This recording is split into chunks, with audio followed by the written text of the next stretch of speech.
VCY America presents Crosstalk, a nationwide call-in program discussing issues that have an effect on our families, our communities, our churches, our nation, and our world. Crosstalk, an opportunity for you to voice your concerns for biblical principles. And now live by satellite and around the world on the internet at VCYAmerica.org. Here is today's Crosstalk. And this is Gordon Morris sitting in for Vic Eliason for a very special edition of Crosstalk today. February is celebrated in the United States as Black History Month, a month in which we remember the contributions of our Black Americans to our society over the years and the struggles they faced in seeking to have an equal say and an equal part in our society. On February 1st, 2003, at our VCY America rally in the Milwaukee suburb of Waukesha, our special guest was William Federer, a researcher who has published a number of books and other information about the history of our nation, and particularly the Christian roots of our history and the evidences of that in our nation's documents and the statements of our nation's leaders. In this particular rally, he talked about Black Americans who've influenced America towards Christ and biblical values. On our program today, we're going to be hearing portions of that message by Bill Federer in honor of Black History Month.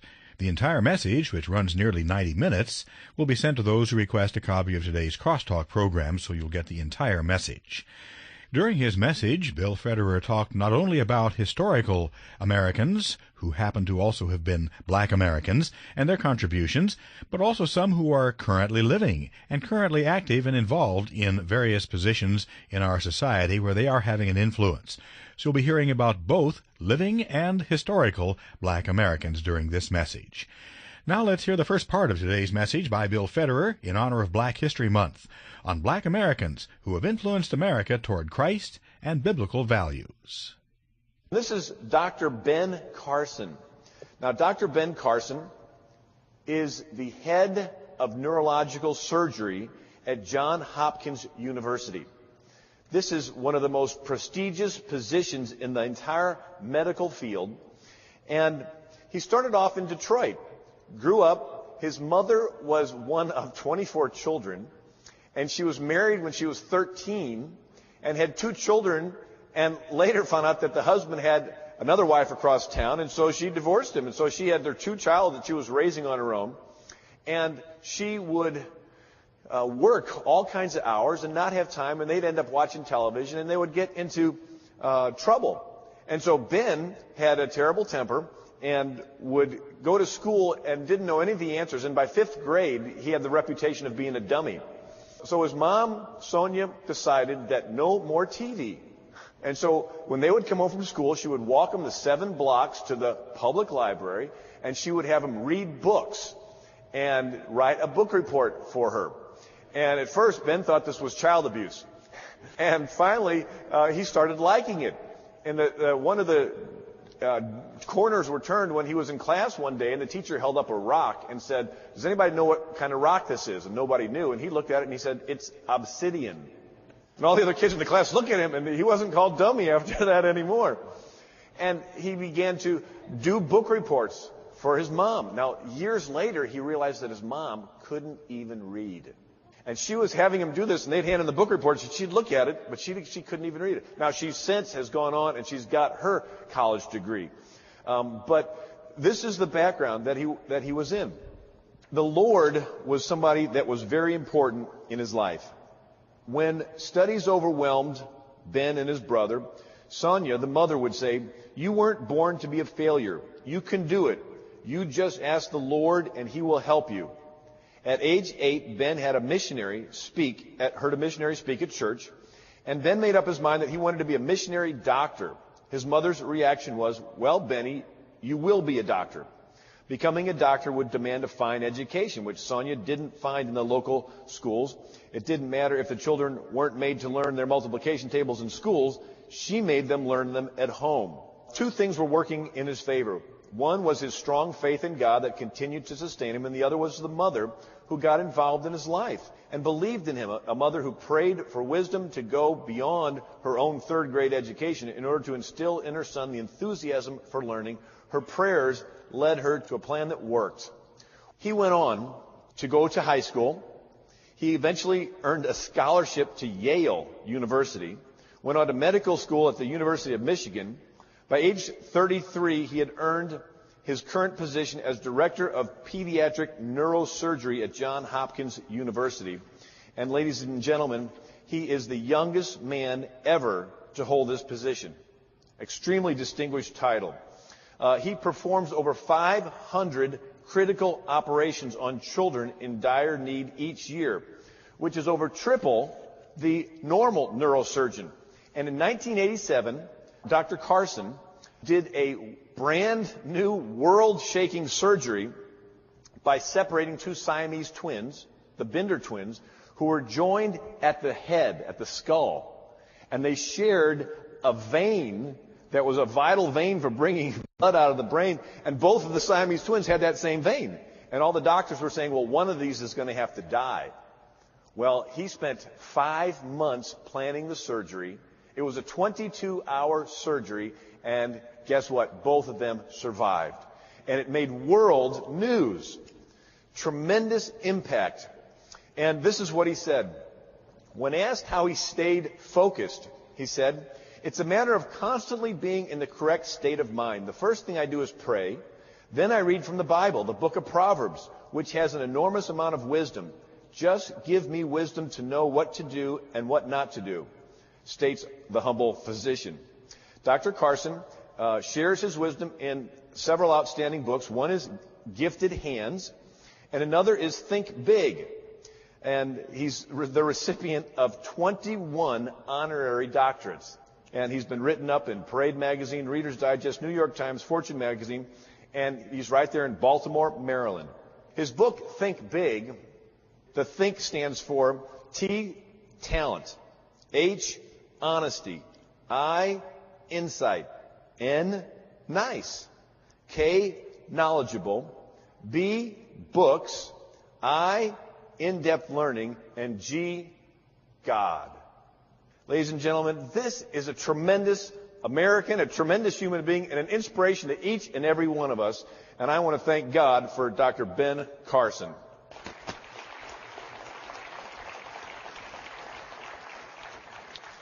Now, another one of my heroes is Dr. Alan Keyes. Dr. Alan Keyes was the ambassador to the UN for President Ronald Reagan. He spent 11 years in the U.S. State Department, and we have Colin Powell that's in there right now, and Condoleezza Rice, great African-American leaders. But Alan Keyes served in the U.S. Foreign Service and was the staff at the National Security Council before becoming Ronald Reagan's ambassador to the UN. Economic and Social Council. He represented the interests of the United States in the UN General Assembly from 1983 to 1985. And in 1985, he was appointed Assistant Secretary of State for International Organizations. He was the head of Citizens Against Government Waste, and he was the founder of National Taxpayers Action Day. He was the two-time Republican nominee for the United States Senate in the state of Maryland. Now, I was honored because I got, in my speaking across the country, people would organize events, and they would have me speak, and they would have Alan Keyes speak. And I had the opportunity of introducing him several times. And ladies and gentlemen, I'm honored to speak before Alan Keyes speaks, but I will never speak after he speaks. Because he is the most powerful, captivating speaker since Frederick Douglass. And after he's done, the room gets quiet and everybody is so convicted, and you feel the presence of the Holy Spirit. Dr. Alan Keyes got his doctorate from Harvard. He wrote his dissertation on constitutional theory. He's the intern president of Alabama A&M University in 1991. He speaks French and Spanish and a little Russian and a little ancient Greek, and is the author of Masters of the Dream, The Strength and Betrayal of Black America, 1995, and Our Character, Our Future, Reclaiming America's Moral Destiny. And he's unashamedly and consistently raises the standard of unalienable rights in biblical truth, in defense of the unborn, and for civil rights. You know, one of the things I love about Dr. Alan Keyes is he has taken the Declaration apart and studied it backwards and forwards. And the points in there is all men are endowed by their Creator with certain inalienable rights. All men, no matter which race, no matter which country, all men are endowed by their Creator with certain inalienable rights. The right to life, liberty, and the pursuit of happiness. And that declaration goes on to mention God several more times. It talks about laws of nature and of nature's God. It says, relying on the protection of divine providence and the supreme ruler. And it refers to God 4 times. And here we are in a country where they're wanting to take God out of everything. And so Dr. Alan Keyes started a Declaration Foundation. The most inspiring, godly Christian man who not only stands up for race, for equality, but stands up for God and the unborn, which takes a tremendous amount of courage. Another leader is Clarence Thomas. I want to read to you an article written by Paul Weyrich, who's the head of Free Congress Foundation. And Paul Weyrich writes this: Clarence Thomas is slowly but surely becoming one of the most influential of the 9 jurists on the U.S. Supreme Court, whose opinions today have so much to do with the conduct of our government as well as our daily lives. No Supreme Court justice in history has had to endure the constant vilification which Thomas has.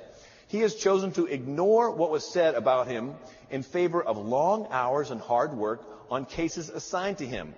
He told me, and this is to Paul Weyrich, that his greatest satisfaction in being on the Supreme Court is the ability to eventually bring his colleagues around to a sound point of view by doing solid work.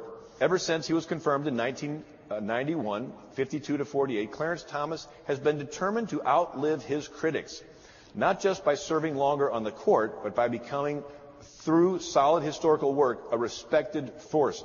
Nothing has shaken him from this goal. Some justices have their clerks do all the writing. They merely outline their views, and the clerks do the rest of the work. Clarence Thomas, on the other hand, doesn't let others do for him the most important work of the court. He labors personally at writing the material himself. What has become clear is that as a result of his labors, the other justices now regard him as a keen intellect whose opinions have always backed by excellent research. Now it is his critics who have begun to look foolish, as Thomas is emerging as a powerful voice on the court. His logic is powerful, his research impeccable. Now his influence with his colleagues is steadily increasing. Thomas is a model for anyone who has endured false criticism and demands the same sort of crowd in which, in Christ's time, shouted, "Give us Barabbas." Even among those he considers close friends, Thomas never lets his critics frame how he looks on things. He knows God, and he lets God determine the framework for his overall thinking. Beyond that, Thomas sticks to the Constitution, the minds of those who framed it, and as he labors through the myriad of issues which those who wrote the Constitution could ever have imagined. He has every right to be bitter, but he is anything but bitter. The reason his critics get more angry is because it is beginning to dawn on them that they have no effect on Thomas. And that's Supreme Court Justice, an African-American, Clarence Thomas. We're listening to a message by William Federer on Black Americans who've influenced America toward Christ and biblical values. We'll continue with this special edition of Crosstalk in just a moment, here on VCY America.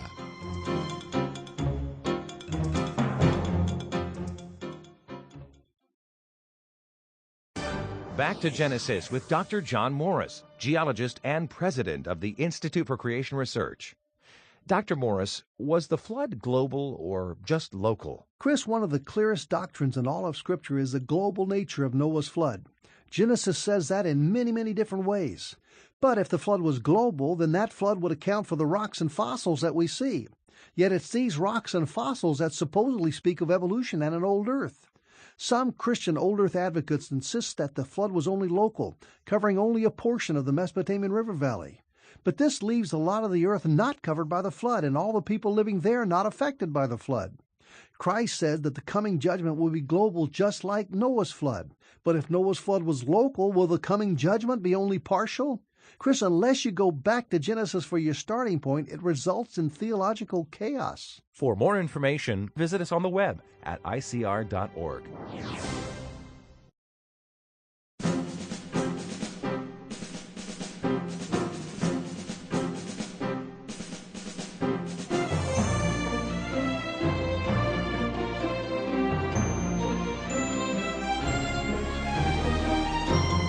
Welcome back to this special edition of Crosstalk. This is Gordon Morris bringing you a message by William Federer, a researcher who spoke at a VCY America rally in February of 2003 on Black Americans who influenced America towards Christ and biblical values. Now, ordering today's Crosstalk will bring you the entire message from that rally, which runs well over an hour, much longer than we have time for on today's program. And it's available both on audio CD and on video DVD, which also includes the images and pictures that Mr. Federer was showing during the rally. To obtain the CD or DVD of this William Federer rally on Black Americans, you can contact us during regular office hours at 1-800-729-9829. That's 800-729-9829. You may also order online at VCYAmerica.org. Simply go to Resources and then click on the Crosstalk Store, and you'll be able to obtain the William Federer Rally on CD or DVD. Again, that's VCYAmerica.org, Resources, and then click on the Crosstalk Store and look up William Federer or Black Americans, and you'll come up with that particular rally. We'll give you that information again a bit later in the program. Right now, it's back to this special message by William Federer on Black Americans who've influenced America towards Christ and biblical values. Another one of my heroes is J.C. Watts. And I was just with him this past week and actually did a radio show with him. We talked about George Washington Carver. And he said, you know, Bill, I got a chance to meet one of the Carver boys. See, George Washington Carver disciples students. And there was a group of them that he spent some extra time with. And J.C. Watts said, yeah, I went to visit Mr. Grisham in Bethany, Oklahoma. He's 91 years old now. And I got a chance to go over to his house and just to listen to him talk about Dr. Carver and what a great Christian man he was. But J.C. Watts was the University of Oklahoma star quarterback football player, and he led his team to 2 Orange Bowl victories and was named the Orange Bowl Most Valuable Player. And then he went to play professional football with the Canadian League and was named the most valuable player up there. Then he came back to Oklahoma and worked with his dad, who was a pastor, and he became a youth minister, an ordained Christian minister, and very effective. And then he decides to run for Congress. And in 1994, he gets elected to the United States Congress in a district that's 80% white.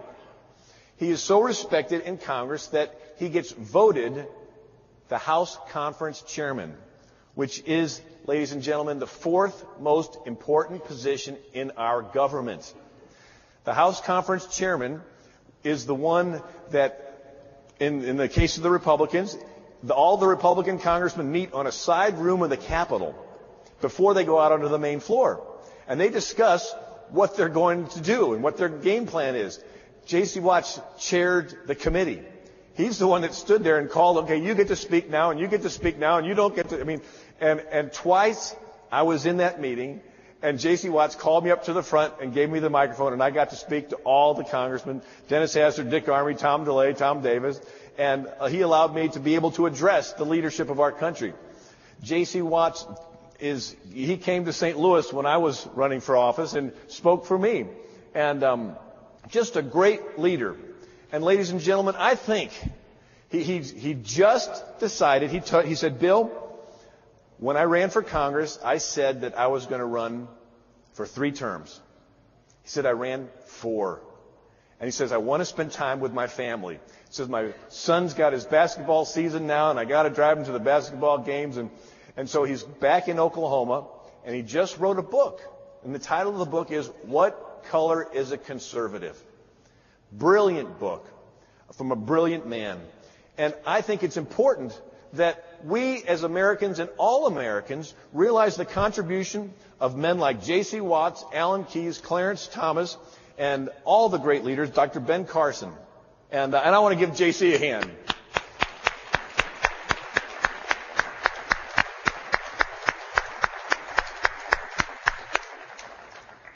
And he's such a strong Christian. Now, how many of you have been down to Tuskegee? Well, if you ever go down there, they have the museum where they have Dr. Carver's, George Washington Carver's, all of his microscopes and all of his things and inventions and plants and samples of food and so forth. But on the side, there's a little theater, and in the theater, you get to watch a movie, and it's the movie of the Tuskegee Airmen.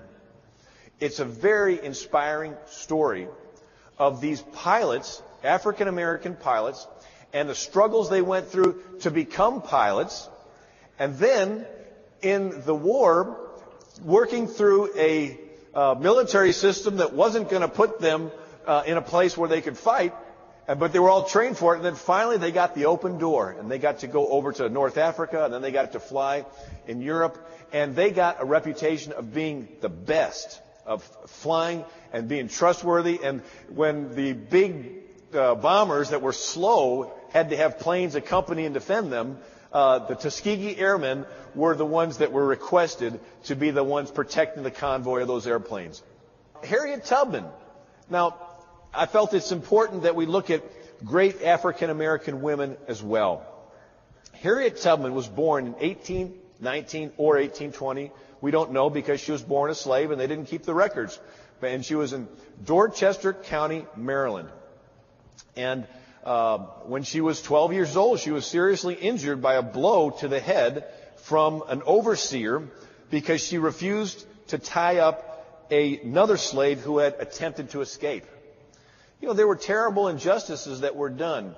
And it breaks my heart to see to read these stories of the injustices that were done. Well, she was given a piece of paper by a white neighbor with 2 names on it and told how to find the house that she could escape to. And she went to that house. At the first house, she was put into a wagon covered with a sack and driven to her next destination. Following this route to Pennsylvania, she initially settled in Philadelphia, where she met William Still, a Philadelphia station manager on the Underground Railroad. With his assistance, they formed the Philadelphia Anti-Slavery Society and began working with the Underground Railroad. In 1851, she began relocating members of her family to Ontario, Canada, and then in the operations until 1857. After freeing herself from slavery, Harriet Tubman had the courage to go back into Maryland and into America and to rescue members of her family. And she eventually conducted over 300 people to freedom. 300 people to freedom. And she risked her life because they had the Democrats had just passed the Fugitive Slave Law in 1850. And it was, if you are caught harboring a slave, then you are punished. And so they wanted to turn people in. So she was risking her life. And the story says that she was pretty tough. And she knew that if she was helping somebody to escape and they got afraid and went back, that they could get forced to tell where the Underground Railroad was, and they'd all get in trouble. And so she told them, she says, if you're going to come with me, you have to be willing to not turn back or die. And she told them, she said, if we get halfway there and you decide to turn back, she let them know pretty strong that she might be the one to shoot him, you know. So thank God for women with some backbone, too. A great leader. And she had a U.S. postage stamp made with her image on it. These are inspiring stories. They happened right here in America. Another one is Sojourner Truth. Sojourner Truth was born a slave, and she was able to get free. And when she did, she prayed and went to the Lord and asked the Lord. She said, I didn't want to have any of Egypt on me. And so not only did I leave all the trappings of Egypt behind, but I left my name behind. This is what she said. When I left the house of bondage, I left everything behind. I wanted to keep nothing of Egypt on me, so I went to the Lord and asked him to give me a new name. I set up under a banner, and then I sing. And I tell the folks that come around to listen, and then I tell them about Jesus. She was a Christian woman that went around from upstate New York to, she was born in 1797. She had 4 masters until the 4th of July, 1827, when slavery was finally abolished in the state of New York. It was 1827 that New York ended slavery. Then she took the courageous court action of demanding the return of her youngest son, Peter, who had been illegally sold away from her to a slave owner in Alabama. And she moved to New York City. She was able to get her son back. She was deeply religious. And I love it because every biography you read on Sojourner Truth, she was so sold out to the Lord that even histories that are written that don't like to talk about religion, they have to mention religion because she was so touched and so open about it. She became a traveling preacher, and she all the way from Long Island to Connecticut, speaking to people on the countryside about her life and her relationship with God. She was a powerful speaker and a powerful singer. When she rose to speak, wrote one observer, her commanding figure and dignified manner hushed every trifler in the audience to silence. Audiences were melted into tears by her touching stories. After several months of traveling, Truth was encouraged by friends to go to Northampton Association, which had been founded in 1841 as a cooperative community dedicated to abolitionism. And there she met one of the thinkers, William Lloyd Garrison. And just last week, I met a descendant of William Lloyd Garrison and was able to give him a copy of my book on George Washington Carver. Sojourner Truth met President Lincoln in the White House. And President Lincoln told her that he had heard her speeches long before. So here was a woman who made an impact on the President of the United States. Thank God for a woman filled with the Holy Ghost and being willing to stand up for truth and to risk her life to help free her brothers and sisters from slavery.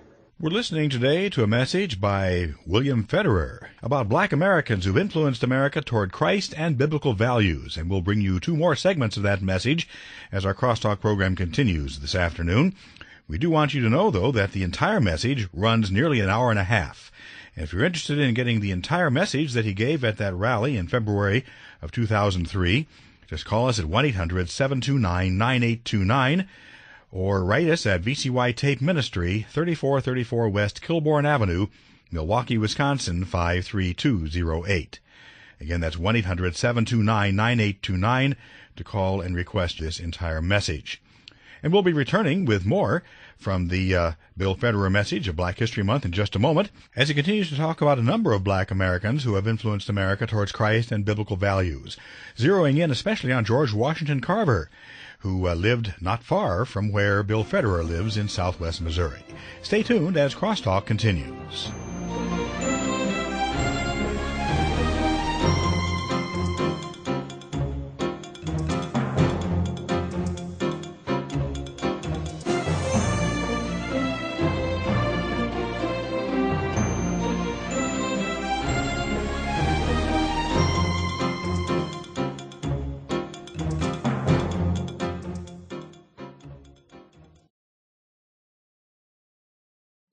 When it comes to the topic of origins, why shouldn't Christians accept millions of years? Couldn't God have used evolution? What about the gap theory? Could God really have created everything in 6 days? Cain's wife, who was she? Was there really a Noah's Ark and flood? Why does God's creation include death and suffering? Over 24 diverse questions are addressed in the New Answers book, Volume 1. As a matter of fact, Ken Ham, the editor of this book, said that next to the Bible, this New Answers book, Volume 1, is the most important book for people to read and understand on the topic of creation and origins. Leading apologists answer these questions biblically and logically in a simple-to-read format, including charts and diagrams. Copies of the New Answers book, Volume 1, are available from VCY for a donation of $18 or more by calling 1-800-729-9829. That's toll-free, 1-800-729-9829.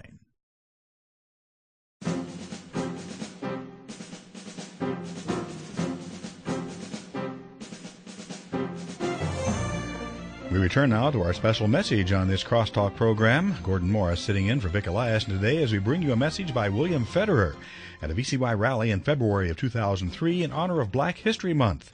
He's talking about Black Americans who've influenced America towards Christ and biblical values. And again, we'll give you details a bit later on again on how you can obtain the complete message, which runs well over an hour. At this point, we're going to rejoin Bill Federer at the podium of the rally auditorium as he diverts from his talking about specific individuals to give us a bit of background as to why slavery was and continued to be a problem in this nation up until the time of the Civil War. So let's continue with today's message by Bill Federer. A little bit of history.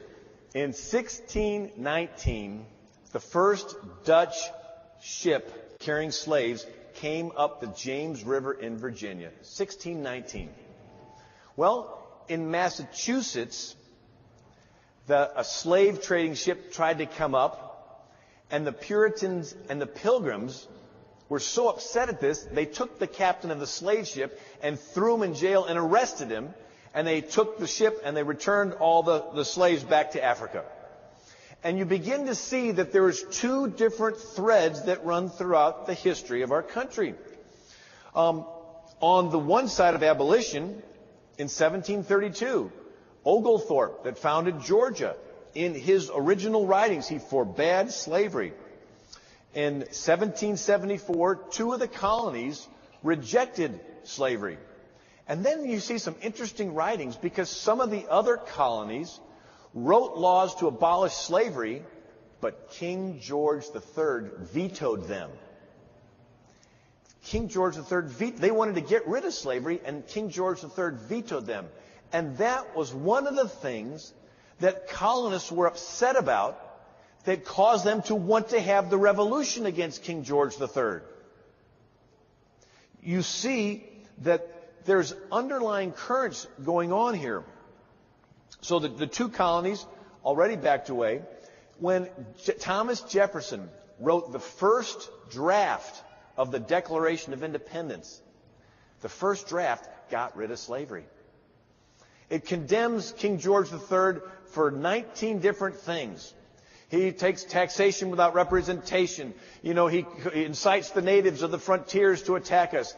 And he imprisons people who have never offended him from a distant land and forces them to serve in slavery, and he impedes every single chance to try to free them. And that's listed by Thomas Jefferson as one of the reasons that we're rebelling against Britain. Well, guess what? A couple of the southern states said, we're not going to sign the Declaration as long as that's in there.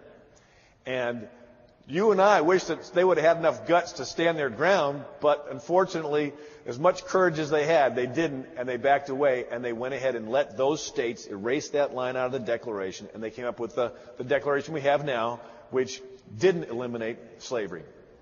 Well, two of the signers of the Declaration of Independence, Benjamin Rush, who helped start the American Bible Society, he helps found the first anti-slavery society. And guess who was the first president of the first anti-slavery society? Benjamin Franklin. Good old Ben Franklin. I mean, after he signed the Declaration, after he signed the Constitution, he dedicated the rest of his life to fighting slavery. Another one was Henry Lee. Noah Webster fought slavery, the guy that wrote Webster's Dictionary. And also Livingston, who signed the Constitution, wanted to get rid of slavery. Then in 1783, they voted to eliminate slavery from America, and it fell short by one vote. Isn't that terrible? One vote. They fell short. Well, in 1796, the different colonies had drawn their lines, but there was this territory out to the west. So George Washington signed a law forbidding slavery in all the free territories. in 1796. And George Washington wrote in his will that all of his slaves were freed upon the death of his wife. Now, we wish he would have freed them right then, and several did free him right then, but he didn't have any kids to take care of his wife, and I guess he felt like he needed to do that. But he did free one of his slaves right then, who was he says, my mulatto man, William, who was faithfully with me all his life and whose leg got injured in something, and he says that he's free, but he can stay here, and if he does stay here, we'll support him for the rest of his life. And but that was George Washington. Then we sort of see the lines develop. In the South, the Democrat Party passed through the Missouri Compromise.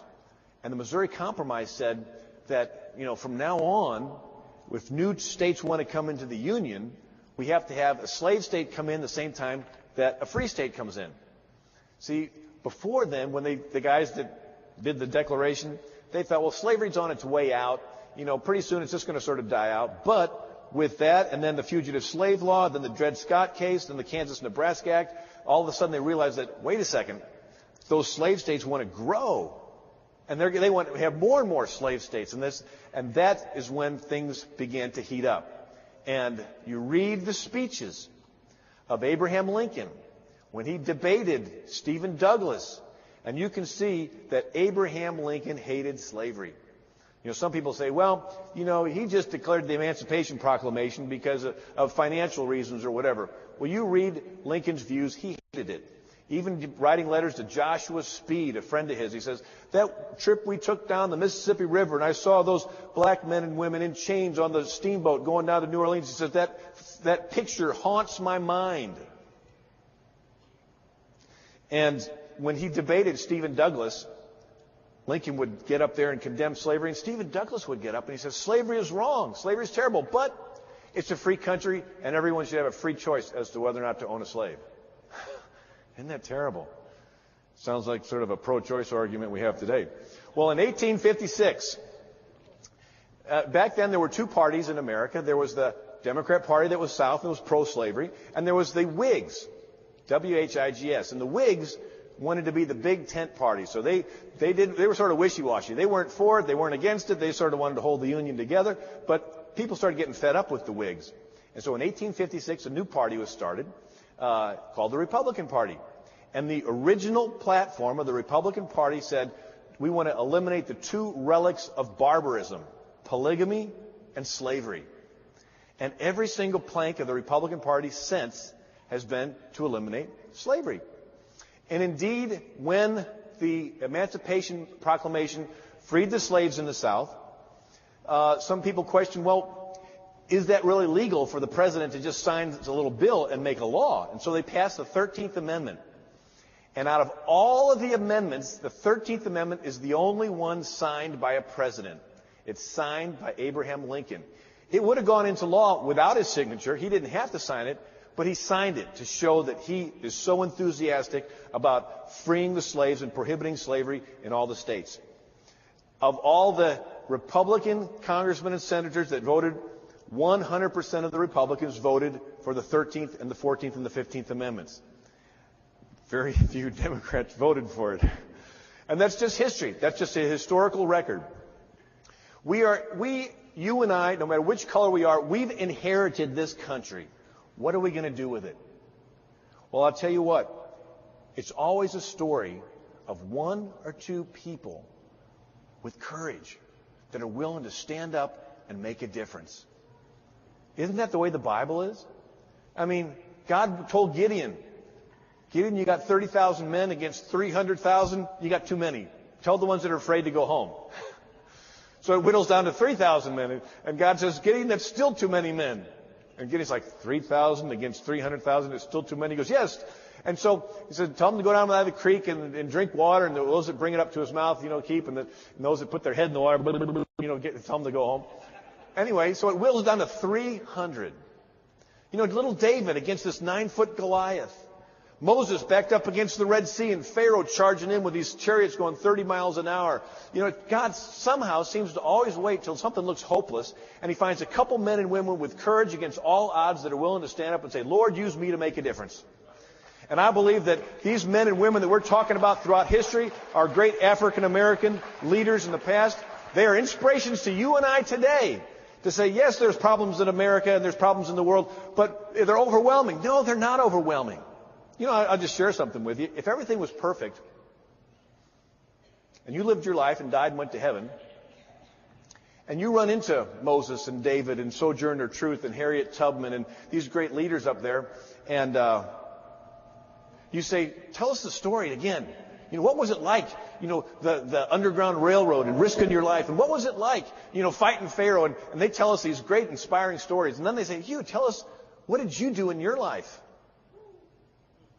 Tell us, and you want to say, well, everything was taken care of in my life. There wasn't anything to do. I mean, you're going to have to carry that story around forever where you go in heaven, you know. No, but guess what? God gave us lots to do. So when you get to heaven and people walk up to you, and you're in the great assembly, and they call you up on the stage and say, it's your turn to tell what you did in your life, and everybody's looking right at you, you can say, yes, I was living in a time when there were problems, when there were still prejudices in different areas. And, you know, we talk about slavery. There still is slavery going on in North Africa. There are missionary societies that are buying the Christian boys and girls that are enslaved by the northern Muslim tribes, and they're buying from the Muslims the Christians who have been enslaved. They're buying their freedom. It costs maybe about $3,000 to buy somebody. I talked to one organization and I heard that it was $175 they could buy the freedom for a little young girl. And what happens in Sudan today, the northern Muslim Sudanese have killed over 2 million Christians in southern Sudan. They have oil fields in the south, and in the north, the Sudanese have an oil company that's part owned by Chinese, part owned by some of the Arabs, and they want to clear these people off this land so that they can drill for their oil. And so big is this that a friend of mine, Brad Phillips, has lobbied Congress for these last several years. And he got every one of the congressmen, 435, black and white, Democrat, Republican, to sign on to a bill to not do business with North Sudan until they stop punishing and killing the southern Sudanese Christians. And President Reagan signed it into law just a few months ago. Yes. President Bush, what did I say? There's these bright lights shining in my eyes. See, those are the listening on the radio. I'm up here with these bright lights in my, it causes my brain to go on the blink. But President Bush signed it. And also the problem with AIDS in Africa. That's a crisis that's looking for an answer. And you and I can make a difference in that. We're listening to portions of a message by William Federer. We also call Bill Federer, a researcher who spoke at a VCY America rally in February of 2003 on Black Americans who've influenced America towards Christ and biblical values. Just a reminder, as you order today's Crosstalk program on CD, you'll receive the entire message from that rally, which is far too long to include in our broadcast. And you can also obtain not only the CD, but also a DVD of that same rally, which includes the pictures that Mr. Federer was showing. For information, just call us during regular office hours at 1-800-729-9829. That's 1-800-729-9829.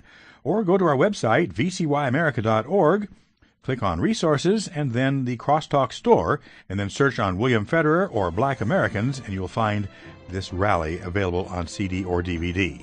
Again, that's at VCYAmerica.org.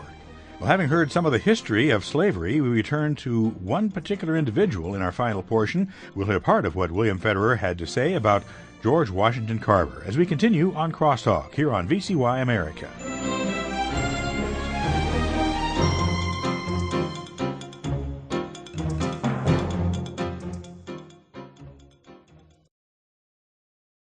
For the Worldview Weekend Minute, I'm Brandon House. Our website's worldviewweekend.com. Continuing our series on Romans chapter 1, is God removing his divine hand of protection on America, and what happens when that occurs? Romans 1 verse 28 says that, and even as they did not like to retain God in their knowledge, God gave them over to a debased mind to do the things which are not fitting. Verse 29 goes on to lay out what some of those things are. Debased in the Greek translation means not passing the test. In other words, they don't pass the biblical test. It's often a phrase that was used to describe useless or worthless metals. These are people who are useless and worthless. They become vain and useless and futile in their thinking. And what's the end result? One of the things they end up being is deceitful, and they end up being non-discerning. Do we have a lot of leaders at both the religious, economic, and political level that are non-discerning? Indeed, we do. And I believe it's part of God removing his hand of protection on our nation.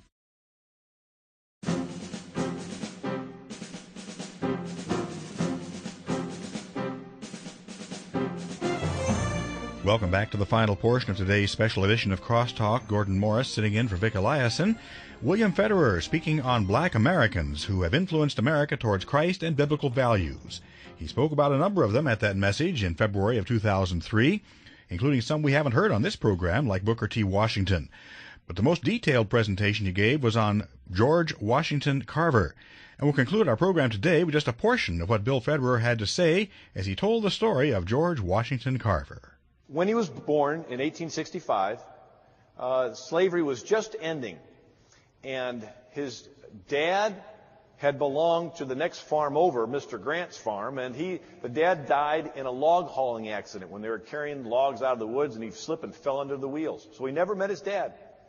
And when he was still an infant, there were bushwhackers going through southwestern Missouri. Jesse James, ever heard of Jesse James? Well, he was a Confederate soldier, and when the war was over, he liked the shooting and so forth. And, well, there were groups of people that sort of took law into their own hands, and they would go around and they would go to farms, and especially if it was a Union sympathizing farm. And so they went to the Carver farm to try to rob them. And one of the things they did was they hung up Moses Carver. He was a German immigrant with his wife, Susan. They were childless. He hung him up by his thumbs to try to torture him to get him to tell where the treasure was hidden. Well, they didn't have any treasure, and so the bushwhackers took Mary and little baby George and a sister, and they fled to North Arkansas. Well, they cut Moses Carver down, and he sends a friend out with his best horse to go chase after him, and the next day they catch him in northern Arkansas, and they say, look, just give us him back, and we'll give you this horse, and his best racehorse. And they say, well, tie the horse to the fence and leave, and we'll bring him back. So they tie the horse and leave. When they come back, there's no mom, there's no daughter. All there is, lying in a blanket, dying of whooping cough, is little baby George. He's as good as dead, thin, skinny. They pick him up and they bring him back to Moses and Susan. Moses and Susan raise him as their own. They don't have children. And they have George and his older brother Jim. Jim was healthy, and so he worked with Moses out in the fields, and George was sickly, so he stayed in the house with Susan, and she taught him how to read, taught him how to cook, taught him how to sew, taught him how to iron, taught him how to crochet. All these little tasks that later in life would become invaluable to him. When he was free time, he would go into the woods and he'd collect little weeds, and he'd build his own little garden.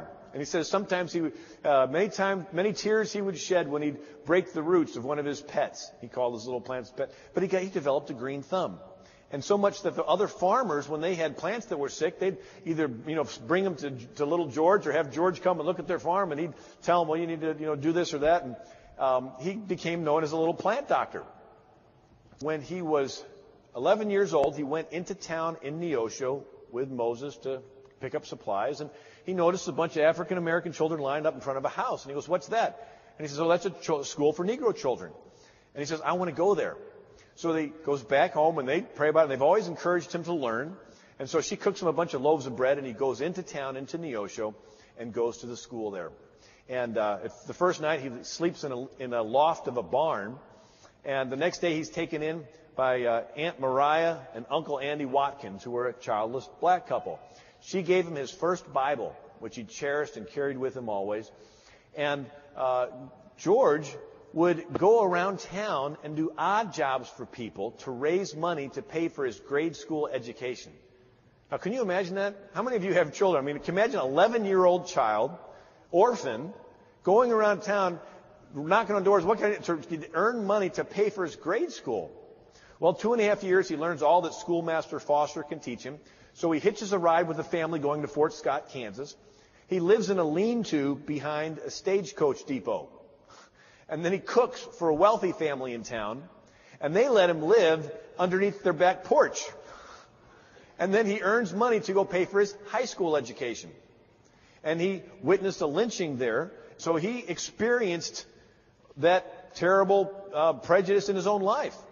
Then he fled to another town, Paola in Olathe, Kansas, and he would open up a little laundry, or he would do odd jobs, and he became this industrious, and finally graduated from high school and went to apply to Highland College, and he got accepted to college. So he goes back to Neosho, and he shows his acceptance letter to college. Here he's so proud of himself, started with nothing and went out on the road, and now he's accepted to college, and goes to, shows everybody. And then when it's fall, it's time to go to college. He shows up at the university, and the president looks up from the desk and says, "Oh, I'm sorry, there's been a mistake. They don't let him in because of his race." Terrible. Anyway, dejected, he goes to western Kansas, and he homesteads, which was a valuable experience for him because he learns what a farmer has to go through. And little did he know that later on he'd be the answer to prayer to lots of farmers. Then he went to Kansas City, and he went to a business school to learn typewriting and telegraph, the ... and he worked for the Union Telegraph Company. I mean, talk about industrious. Then he goes to Winterset, Iowa, and becomes the head cook at a hotel. In 1 year, I had saved enough money to take me to Simpson College in Indianola, Iowa, where I took art and music and college work. I opened a laundry here for my support. After all my matriculation fees had been paid, I had 10 cents worth of cornmeal and 5 cents worth of beef suet. I lived on these two things for a whole week. It took that long for people to learn that I wanted clothes to wash. After that week, I had many friends and plenty of work. I would never allow anyone to give me money. No difference how badly I needed it. I wanted literally to earn my living. Imagine that. He says, I remained here for 3 years, and his art teacher was Miss Etta Budd. And his paintings were so good that one of his paintings, the yucca plant, which was the plant he saw when he was in western Kansas, went to the Chicago World's Fair in 1893 and got an honorable mention. Carver had a tremendous artistic gift. Well, Miss Etta Budd noticed how well he painted the plants. And she said, you must really like plants. And he goes, well, yeah, I do. And she said, you could help more people in agriculture than you can through painting. Why don't you go to Iowa State College of Agriculture, where my dad teaches? Well, she encouraged him. He went ahead to Iowa State College of Agriculture. And, of course, the story continues, but we don't have time for any more on today's Crosstalk program. You can obtain the entire message from this 2003 rally with William Federer on Black Americans who've influenced America towards Christ and biblical values by calling it 1-800-729-9829. It's available on CD or DVD. That's 1-800-729-9829. Or go to our website, VCYAmerica.org, click on Resources, go to the Crosstalk store, and search for the Rally on Black Americans. This is Gordon Morris. Thank you for listening to us today on this very special edition of Crosstalk.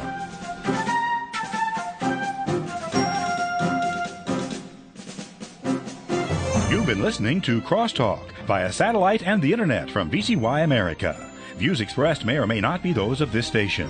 For a CD of today's program, send a donation of $6 or more to VCY Tape Ministry, 3434 West Kilbourn Avenue, Milwaukee, Wisconsin, 53208. Or download by RSS or podcast from crosstalkamerica.com. And join us again for Crosstalk.